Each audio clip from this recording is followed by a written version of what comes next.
Vote এলে নেতারা হাত জোর করে আসেন, কিন্তু ভোট মিটে গেলে নেতারা কি ছুটে এসে লাথি মারার অধিকার পেয়ে যান?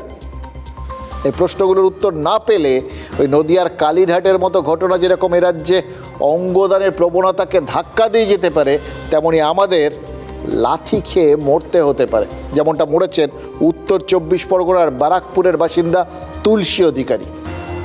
81 বছরের বৃদ্ধ ওই তুলসী অধিকারীকে লাথি মেরেছিলেন তার কাউন্সিলর। ভাবুন, এখন গোটা বিষয়টা কিরম অদ্ভুত জায়গায় চলে গেছে, তাই না? আগে ভোট এলেই সবাইকে দেখতাম হাত জোর করে করে নেতারা ঘুরে বেড়াচ্ছেন।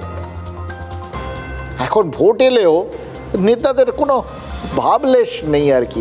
গোটা বিষয়টা তারা মনে করে ফেলেছেন যে একটা তো অধিকার, সুতরাং কেউ কাউকে পরোয়া করেন না, মানে আপনাকে আমাকে আর কি। আমরা এখন টেকেন ফর গ্রান্টেড হয়ে গেছি। এটা আসলেই হয়তো আমরা সবাই আমাদের ভোটটাকে একটা কমোডিটি বানিয়ে ফেলেছি, এটা বিক্রয়যোগ্য বস্তু বানিয়ে ফেলেছি। তো যখন তার একটা মূল্য নির্ধারিত হয়ে যায়, এ হাতে নাও ও হাতে দাও, ব্যাস আপনি তো তখন কৃতদাস।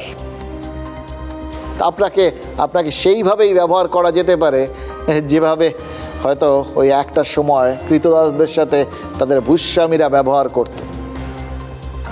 তারা বাধ্য, এর বাইরে তাদের আর কিছু নিজের বক্তব্য থাকতেই পারে না। সোজা কথায় অবজ্ঞা।